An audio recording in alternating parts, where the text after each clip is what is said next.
My teenager posted my salary online to shame me, so I showed her exactly what that salary paid for. The screenshot had 47,000 views before I even woke up. My daughter Brianna had posted my pay stub to her Instagram story at 2 a.m. with a crying laughing emoji and the caption, "No wonder we're poor. This is what my mom makes working 50 hours a week. Embarrassing." The image showed my name, my hourly wage of $18.75, and my gross pay of $1,847.23 for 2 weeks of work at Riverside Medical Center, where I'd been a certified nursing assistant for 11 years. Her 2,300 followers had seen it. Her friends had screenshotted it. Someone had reposted it to a local gossip account with the comment, "Imagine working that hard for that little." By 8 a.m., my phone was blowing up with notifications from coworkers asking if I was okay. My supervisor Nadine called me into her office before my shift even started, her face tight with concern and something else I couldn't quite identify. She closed the door behind me and pulled up her own phone, showing me the screenshot that was now circulating among hospital staff. I sat in that office chair feeling my chest compress as I scrolled through the comments. Some people were defending me, saying CNAs were underpaid and overworked, but others were laughing, calling me a loser who should have gone to college, asking why anyone would stay at the same dead-end job for over a decade. Nadine told me the hospital's HR department was already aware, and they were trying to figure out if this violated any policies, since it showed my full legal name and the facility's information. I couldn't speak. I just stared at my own salary on that screen, the number I'd always felt ashamed of now broadcast to thousands of strangers. Nadine asked if I needed to go home, but I shook my head because I couldn't afford to miss a shift. Every hour counted. Every hour had always counted. I walked onto the floor at 7:32 a.m. with my badge clipped to my scrubs, and my heart sitting somewhere between my ribs and my throat. Mrs. Delgado in room 304 needed to be turned and cleaned. Mr. Pham in 308 was calling for pain medication again.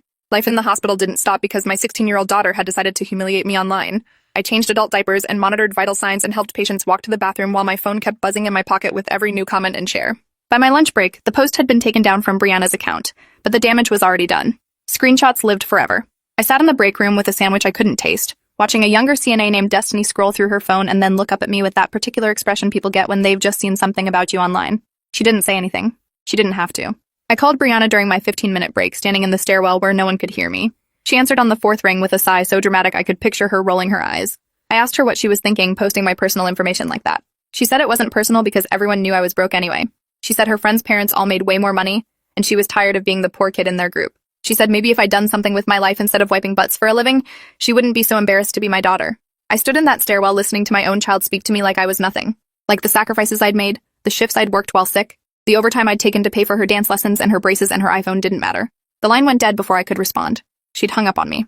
I finished my shift at 7 p.m., 12 hours after I'd started, and drove home in the dark. My apartment building looked the same as it always did. 3 stories of beige stucco with a courtyard that management never maintained. I climbed the stairs to Unit 214 and let myself in to find Brianna on the couch watching TikTok with her earbuds in, completely unbothered by the destruction she'd caused that day. The apartment was small, just 2 bedrooms and a bathroom and a kitchen that opened into the living room. I'd lived here since Brianna was 4 years old, since her father Derek walked out and left me with a toddler and $23,000 in credit card debt he'd racked up without telling me. I'd clawed my way out of that hole one paycheck at a time. I'd worked doubles and triples. I'd missed Brianna's school plays and her dance recitals because I was picking up extra shifts to keep us housed and fed, and this was how she repaid me. I stood in the doorway of our apartment watching my daughter laugh at something on her phone, completely oblivious to my presence, and I made a decision. I didn't yell. I didn't cry. I just walked into the kitchen, pulled out a notebook, and started writing. The next morning was Saturday, and Brianna slept until noon as usual.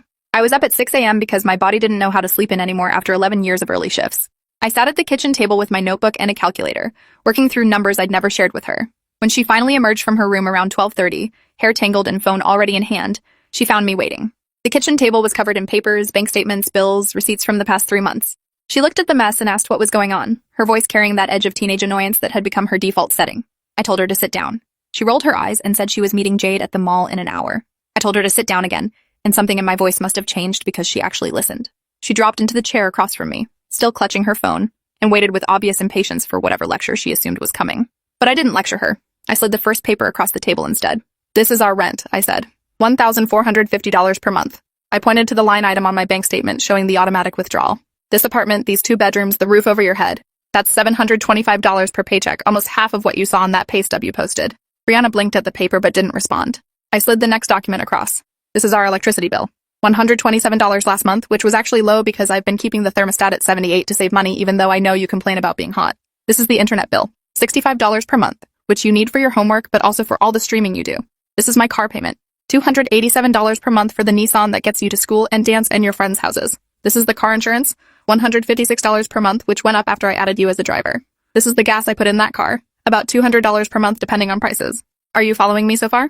Brianna's expression had shifted from annoyance to something harder to read. She set her phone face down on the table, which was unusual enough that I noticed. I kept going. "This is the grocery bill," I said, sliding over receipts from the past month. $487 total in April. That includes the almond milk you like, even though regular milk is half the price. The organic chicken because you decided you don't eat conventional meat anymore. The protein bars you take to school. The energy drinks I told you not to buy but you put in the cart anyway. This is my phone bill, $145 per month for both of our lines, including your unlimited data plan that you said you'd die without. This is your dance studio tuition, $175 per month for the competition team that you begged me to let you join. This is the cost of your last competition, which included the registration fee, the costume, the hotel room since it was 2 hours away, and the meals we ate. $463 for one weekend. Brianna's face had gone pale. She was staring at the receipts like she'd never seen them before, which she probably hadn't because I'd always shielded her from the financial reality of our lives. I kept pulling papers from the pile. Health insurance, car maintenance, the co-pays for her therapy sessions that I'd started taking her to last year when she was struggling with anxiety, the prescription costs for her medication, the dentist, the eye doctor, the new glasses she needed in January. I added it all up for her. Every month, our basic expenses totaled approximately $3,800. My take-home pay after taxes and deductions was around $2,800 per month. Brianna stared at me and asked how we weren't homeless. I explained that I picked up overtime whenever I could, sometimes working 60 hours a week instead of 40. I explained that I hadn't bought myself new clothes in 2 years, that I cut my own hair, that I made my own coffee instead of buying it, that I packed my lunch every single day while my coworkers ordered delivery. I explained that my phone was 4 years old and cracked but still worked. I explained that I'd been putting off getting my own dental work done because I couldn't afford the copay. I explained that the last time I went to a movie theater was when she was in middle school. I explained that I drove a 10-year-old car with 140,000 miles because I couldn't afford anything newer. I explained that every financial decision I made was calculated against whether it would keep us above water or push us under. And then I asked her a question. I asked her where she thought the money came from for everything she enjoyed. The dance, the phone, the almond milk, the Uber Eats orders she placed when I was at work, the Amazon packages that showed up at our door. All of it. Brianna didn't answer. Her eyes were wet, but she wasn't crying yet. I wasn't done. I pulled out one more document, the one I'd printed at the library the night before. It was an itemized breakdown of everything I'd spent on her in the past 12 months. Dance alone was $3,200, including tuition, competitions, costumes, and travel. Her iPhone 14 that she'd demanded last fall because her old phone was embarrassing was $1,200 with the case and screen protector. Her clothes, easily $1,000 over the year despite her complaints that she never had anything to wear. Her makeup and skincare products that she ordered online, maybe $400. The school field trips, the senior photos she wanted even though she was only a sophomore, the homecoming dress, the birthday party at the escape room with her friends. I added it all up. Approximately $7,500 spent specifically on Brianna in the past 12 months, beyond basic necessities like food and shelter. I asked her to look at that number and then look at my annual salary, which after overtime was maybe $42,000 before taxes. I asked her to calculate what percentage of my income went directly to making her life comfortable while I worked myself into exhaustion and did without so she wouldn't have to. She finally broke. The tears came in a rush, and she put her head down on the table among all those papers and receipts, sobbing in a way I hadn't seen since she was a little girl. Part of me wanted to comfort her. Part of me wanted to pull her into my arms and tell her it was okay, that I'd always take care of her, that she didn't need to worry about money because that was my job. But I'd been doing that for 16 years, and all it had gotten me was a daughter who thought my salary was embarrassing content for social media. I sat there and waited. The mall trip wasn't happening. Jade would have to wait. After maybe 10 minutes, Brianna lifted her head. Her mascara was streaked down her face, and her nose was running, and she looked nothing like the polished, confident teenager who'd posted that screenshot. She looked like a scared kid who'd just realized the ground beneath her wasn't as solid as she'd thought. She asked me why I never told her any of this. I said because I wanted her to have a normal childhood, to not worry about money the way I'd worried about it every single day of her life. I said I thought protecting her from financial stress was good parenting, but I was starting to think I'd made a mistake. Brianna apologized. She said she was sorry, that she didn't know, that she felt horrible. I told her I appreciated the apology, but words were easy. I told her that because of what she did, my coworkers had seen my salary. My boss had seen it. People I'd worked with for a decade now knew exactly what I made and had watched strangers mock me for it online. I told her that kind of humiliation didn't just disappear because she said sorry. She asked what she could do to make it right, and I told her I'd been thinking about that all night. I had a plan.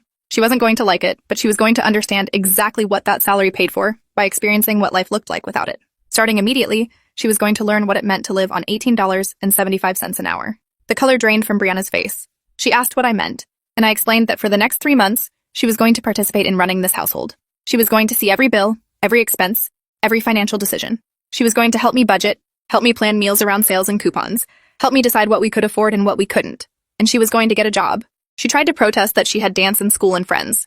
I reminded her that I had work and bills and a child who needed raising, and I still managed to fit it all in. I told her she could keep her dance commitment, but the weekends she wasn't at competitions, she would be working. I'd already looked into it, and the cafe down the street from the dance studio was hiring. They paid $11 per hour to start, which would give her a first-hand understanding of exactly how long it took to earn the money she spent so freely. Brianna sat with this information for a long moment. I could see her calculating, weighing her options, wondering if she could talk her way out of it. Then she surprised me. She nodded slowly and said okay. She said she deserved it. She said she didn't understand what she was doing when she posted that screenshot, that it was just supposed to be funny, that all her friends complained about their parents online and she wanted to fit in. I told her that was a terrible excuse, but at least it was honest. Fitting in was important to teenagers. I remembered being 16, but some things mattered more than fitting in, and basic respect for the person who kept you alive was one of them. That afternoon, we walked together to the cafe where I helped her fill out an application. The manager, a tired-looking woman named Sandra, asked Brianna about her availability and her experience. Brianna admitted she had none, that this was her first job, and I watched her squirm with discomfort at having to ask a stranger to give her a chance. Sandra looked at me, then at Brianna, and said she could start next weekend. $11 an hour, weekends only to start, 3-hour shifts. Brianna would make maybe $66 per week before taxes. I wanted her to understand how small that number was compared to everything she consumed. On the walk home, Brianna was quiet. She kept checking her phone, but the frantic scrolling I was used to seeing wasn't there. She was just staring at the screen, maybe reading the leftover comments from her post that still existed, even though the original was gone. When we got back to the apartment, she went straight to her room and closed the door. I heard her crying again through the wall, and I let her. Some lessons required tears. The first week was brutal for both of us. I made Brianna sit with me while I paid bills online, showing her exactly how I prioritized expenses. Rent first, always, because without a home, nothing else mattered. Then utilities, then car payment, then insurance. Food and gas were flexible because I could adjust them based on what was left over. She watched the numbers in our checking account drop as each payment processed, and by the time we reached the end of the list, there was $127 remaining until my next paycheck in 5 days. She asked what happened if something unexpected came up, like the car breaking down or one of us getting sick. I showed her the emergency fund I'd been building for years, $800 total saved up in a separate account that I touched only for true emergencies. She looked at that number and her face crumpled again. Her iPhone cost more than my entire safety net. I let her sit with that realization because it was important. Most people didn't have a cushion to fall back on. Most people were one disaster away from losing everything. Brianna's first shift at the cafe was the following Saturday. She came home after 3 hours with sore feet and a headache and $33 before taxes. She'd made lattes and cleaned tables and smiled at customers who were sometimes rude to her because service workers were invisible to certain kinds of people. She dropped onto the couch still wearing her apron, and I asked her how it went. She said it was hard. She said she'd never realized how demanding customers could be, how much energy it took to stay pleasant when someone was complaining that their coffee wasn't hot enough or their muffin was the wrong size. She said one woman had left a mess at her table and 0 tip, and Brianna had to clean it up while the woman laughed with her friends on the way out. I told her welcome to my world, times 100, because at least the cafe customers could walk and talk and feed themselves. The patients I cared for were often confused, sometimes combative, frequently in pain. I'd been hit, kicked, scratched, and screamed at. I'd held the hands of people taking their last breaths while their families wept in the hallway, and I did it all for $18.75 an hour. Brianna looked at me differently after that first shift. Something had shifted behind her eyes. 2 weeks into the experiment, Brianna asked if she could invite Jade over. I said yes, but I warned her that things would be different than usual. We weren't ordering pizza or doing Uber Eats. If she wanted to feed her friend, she could help me make dinner from what we had in the kitchen. Brianna agreed, which surprised me, and she actually seemed nervous about it. Jade arrived around 5 p.m., a pretty girl with expensive highlights and designer jeans, and the kind of effortless confidence that came from never worrying about money. She looked around our apartment with an expression I couldn't quite read, taking in the secondhand furniture and the small TV and the kitchen where nothing matched. Brianna gave her a quick tour that lasted about 30 seconds because there wasn't much to tour.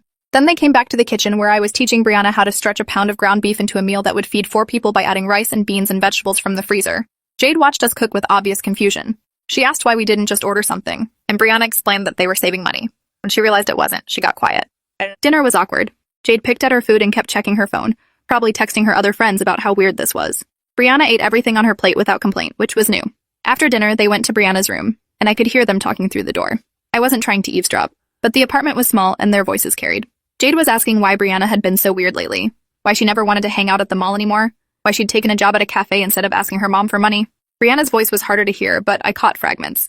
She was explaining about the bills, about the budget, about how much things actually cost. Jade's response was dismissive, something about how everyone's parents were dramatic about money, but they always figured it out. I heard Brianna get louder, defending me for maybe the first time in years. She said her mom worked harder than anyone she knew and didn't deserve to be laughed at. There was a silence after that, and then Jade made an excuse about having to get home early. She left without saying goodbye to me. Brianna came out of her room looking upset, but also something else. Something like proud. The next day at school, Brianna texted me during her lunch break. This was unusual because she almost never initiated contact during school hours. The text said, "Some people are talking about that post, about your salary. They're saying stuff." My stomach dropped. I asked what kind of stuff, and she sent me a screenshot. Someone had made a meme out of my pay stub, adding the caption POV, "Your mom peaked as a butt wiper." The comment section was full of laughing emojis and people tagging their friends. I sat in the break room at the hospital looking at that image of my own financial information turned into a joke, and I felt something crack in my chest. Not break, crack. Like a window with a rock through it, damage spreading in all directions. Nadine found me there 10 minutes later, still staring at my phone. She asked if I needed to talk to HR again, if there was anything the hospital could do. I shook my head because there was nothing anyone could do. Once something was on the internet, it existed forever. I would always be the CNA with the embarrassing salary to anyone who'd seen that post. But Brianna did something unexpected. She sent me another text that afternoon. I handled it. I didn't know what that meant until I got home and she showed me her phone. She'd posted her own video response to the meme, standing in her room with no makeup and messy hair, looking directly into the camera. In the video, she explained that she was the one who'd originally posted that pay stub, and it was the worst thing she'd ever done. She talked about what she'd learned over the past 2 weeks about her mom's actual financial reality. She talked about how CNAs were essential workers who kept hospitals running while being chronically underpaid. She talked about the patients her mom cared for, the shifts she worked, the sacrifices she made.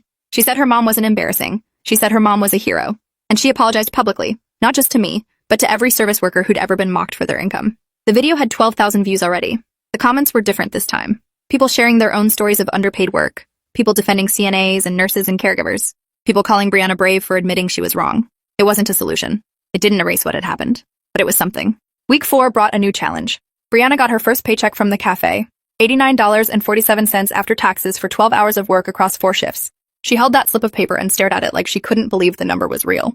She'd imagined working meant instant money, easy money, a simple exchange of time for cash. The reality was devastating. She'd spent more than that on a single makeup palette she bought last month. She'd spent more than that on the Uber Eats order she placed the week before the salary post, when she got Thai food delivered because she didn't feel like heating up leftovers. I let her sit with those comparisons before asking what she wanted to do with the money. She thought about it for a long time. Then she said she wanted to put half in savings and use the other half to help with groceries. I almost cried. I didn't, because I'd been practicing not crying for 16 years, but my eyes got wet enough that Brianna noticed.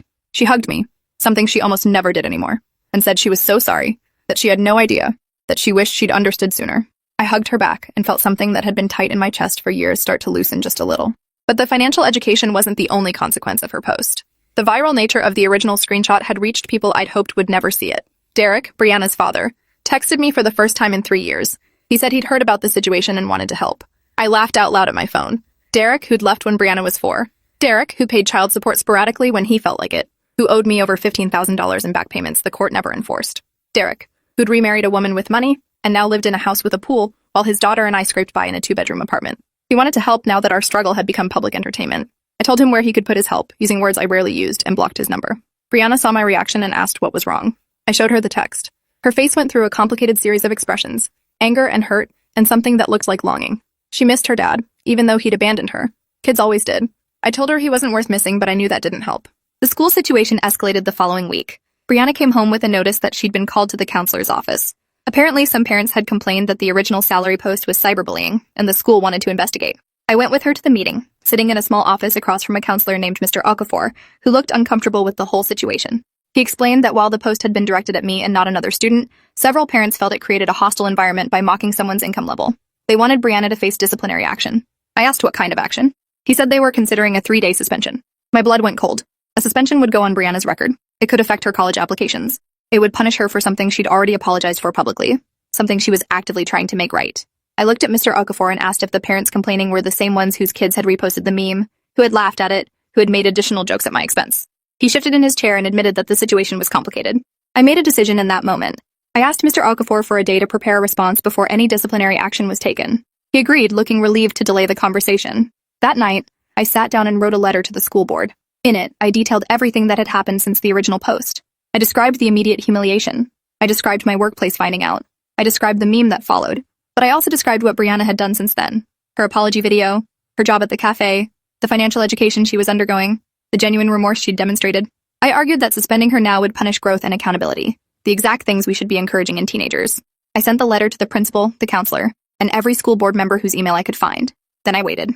3 days later, Mr. Okafor called to say the investigation had been closed. No suspension, no disciplinary action. The parents who'd complained had been informed that Brianna had already taken responsibility and was actively making amends. One of them had even reached out to me directly, apologizing for jumping to judgment and saying her own daughter had shared the meme and should have faced consequences too. Small victories. I was learning to appreciate them. Month 2 brought unexpected complications.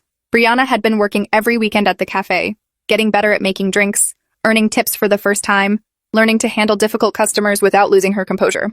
But then, dance competition season arrived and everything collided. There was a regional competition 4 hours away that required hotel accommodations and travel expenses. The total cost, $387 for registration, costumes, and lodging. Brianna hadn't asked me for anything since the salary post. She'd been using her cafe money to buy her own small luxuries instead of expecting me to provide them. But this was different. This was her passion, the one extracurricular she'd begged to do since she was 8 years old.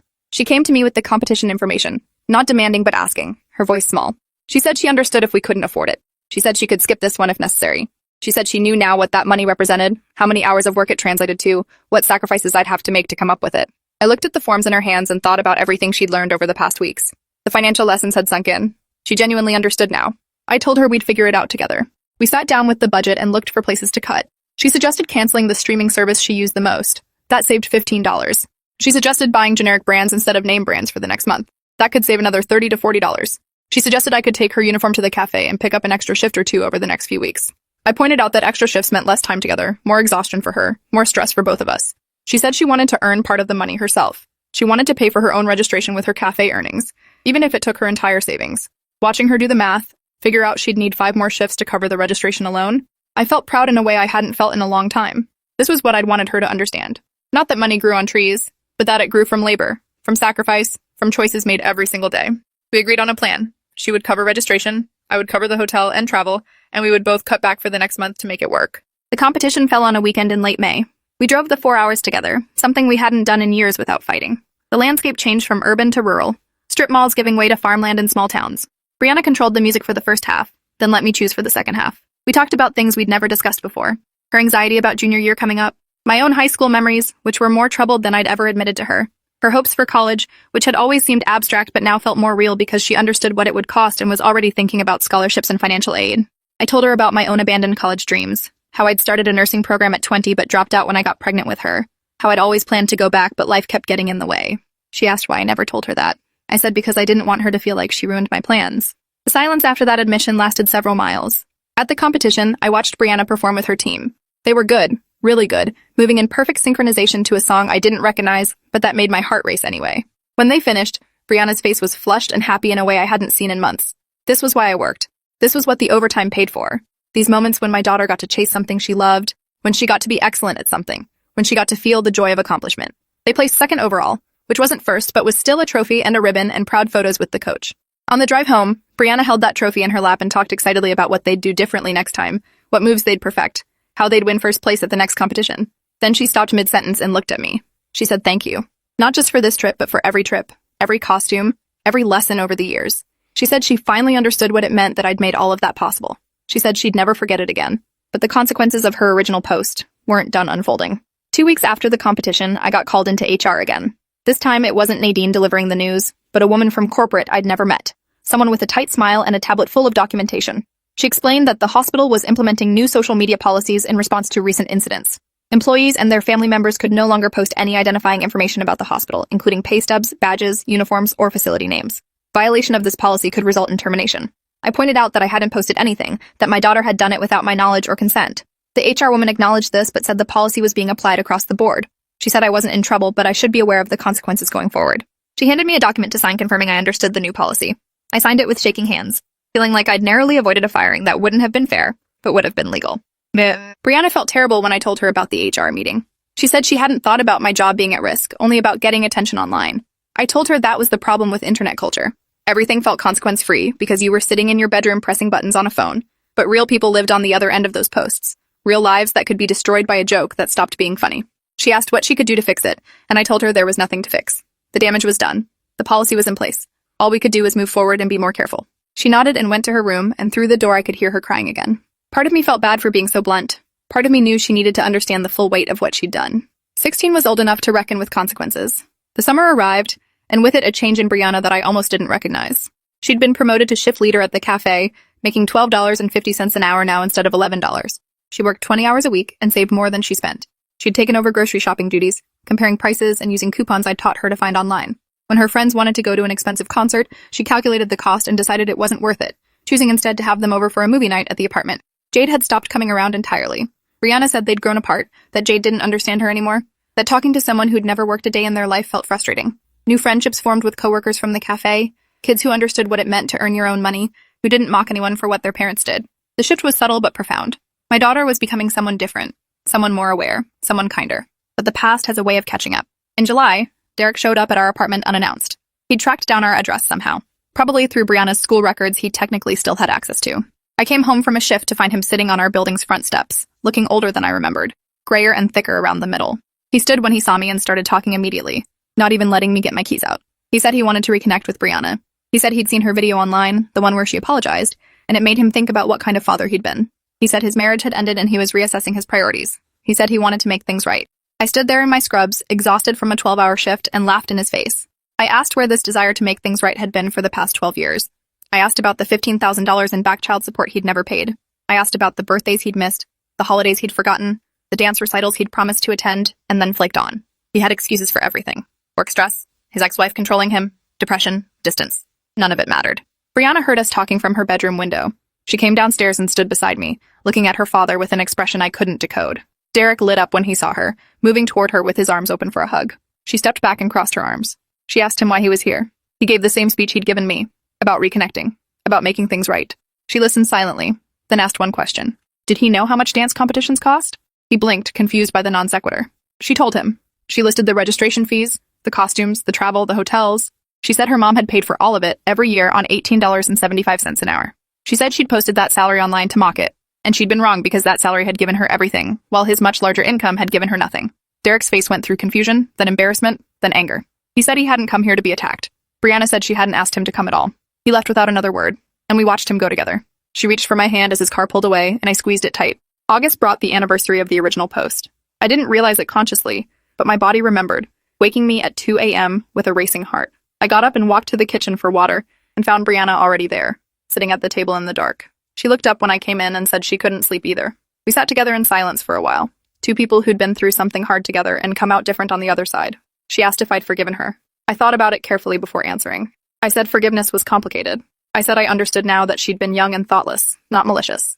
I said I'd watched her grow more in the past 4 months than in the previous 4 years. I said I was proud of who she was becoming. But I also said that some hurts didn't fully heal, that I would always remember the humiliation of seeing my salary mocked by thousands of strangers, that the scar tissue would always be there even if the wound had closed. She nodded like she understood. She said she didn't expect me to fully forgive her. She just wanted me to know she'd never stop being sorry. The new school year started with junior year, and Brianna approached it differently than she'd approached anything before. She signed up for an AP economics class because she wanted to understand money better. She joined the school's financial literacy club because she wanted to help other kids avoid her mistakes. She kept her job at the cafe even though it meant less free time, and she managed her schedule with a maturity that impressed even her teachers. Mr. Okafor, the counselor who'd almost suspended her, stopped me one day at a school event. He said Brianna had transformed into one of the most responsible students he'd seen. He said whatever I'd done, it had worked. I didn't tell him the whole story, just said she'd learned some hard lessons. He nodded like he understood, even though he couldn't possibly understand all of it. No one could who hadn't lived through those months of embarrassment and growth and painful conversations. Brianna's video about my salary continued to circulate, finding new audiences as the school year progressed. Other teenagers reached out to her, saying they'd done similar things, mocked their parents online for cheap laughs. She started responding to them, sharing what she'd learned, encouraging them to apologize and do better. Without meaning to, she became a kind of advocate for treating parents with respect, for understanding the financial realities that adults navigated invisibly. A local podcast invited her to speak about her experience, and I drove her to the studio to record the episode. I sat in the waiting room listening through the window as she told her story with a self-awareness that made my chest tight. She didn't make excuses. She owned what she'd done. She explained the consequences and the lessons. When the host asked if she had any regrets beyond the obvious ones, she said she wished she'd learned sooner. She said she wished every teenager could work a minimum wage job for a month before they were allowed on social media. The host laughed, but Brianna was serious. The podcast episode went moderately viral, reaching people far beyond our small city. I got messages from other parents sharing similar stories, teenagers who'd humiliated them online and then been horrified by the aftermath. Some of them asked what I'd done to turn things around, and I told them about the budgeting sessions, the job requirement, the brutal honesty about our financial situation. Not everyone agreed with my approach. Some said I was too harsh, that teenagers didn't need to understand adult problems, that I'd parentified my child by making her worry about bills. I disagreed, but didn't argue. Every family was different. Every kid needed different lessons. Brianna had needed to see the reality of our lives to understand her role in them.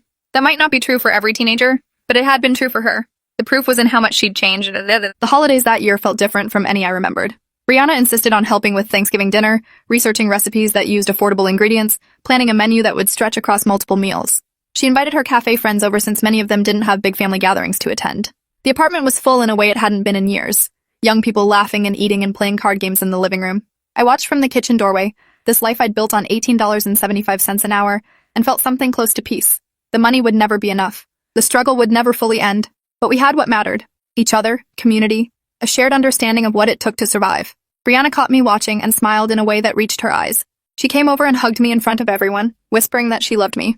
I whispered it back, holding her tight against the world. Winter brought college preparation and the inevitable conversations about cost. Brianna had realistic expectations now, knowing exactly what I could contribute and what she'd need to cover through loans, scholarships, and work study. We researched schools together, ruling out the expensive private universities she'd once dreamed about, focusing instead on state schools with strong programs and reasonable tuition.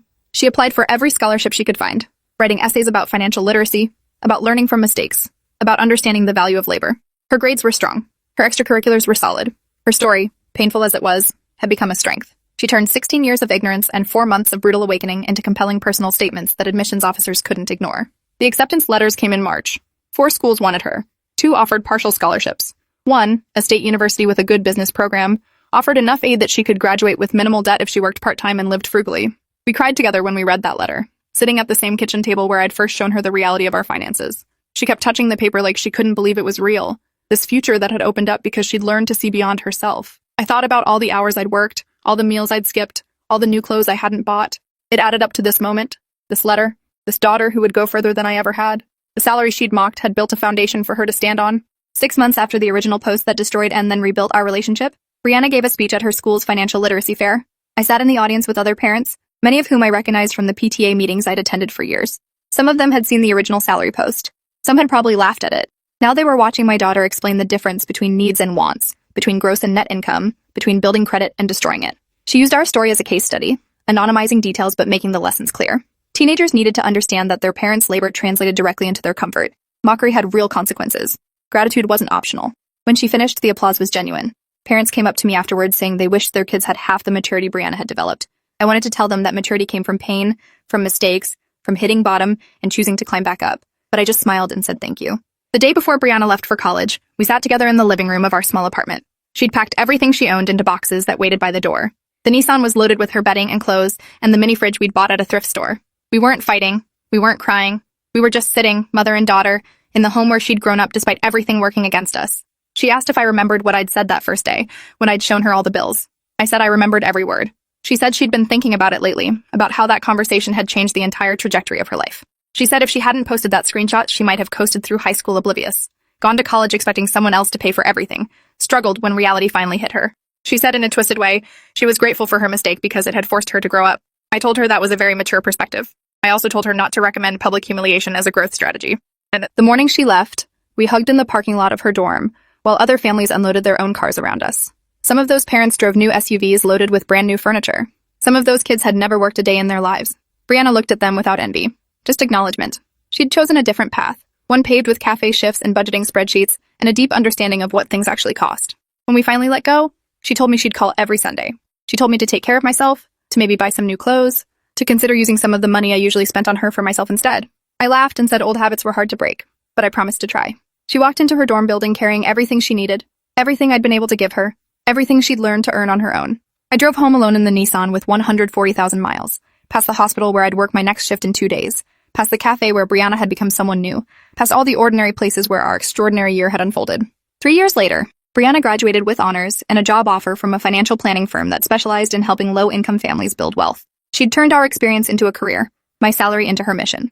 At her graduation dinner, paid for with her own signing bonus, she raised a glass and toasted the woman who'd taught her everything she knew about money by showing her how hard it was to earn, how easy it was to waste, and how much it meant when someone gave it to you out of love instead of obligation. I looked at my daughter across that restaurant table, this adult who'd emerged from the ashes of one viral post, and felt the weight of 16 years lift from my shoulders. The salary wasn't embarrassing anymore. It had never been embarrassing. It was proof of survival, of persistence, of a mother who'd worked harder than anyone would ever know to give her child a chance. Brianna understood that now, and so did I. When we left the restaurant that night, walking through the parking lot toward our separate cars because she owned her own now, she turned back and said something I'd never forget. That $18.75 bought everything I am. I drove home through streets that looked the same as they always had, but somehow felt different, lighter, like the weight of survival had finally transformed into something closer to victory.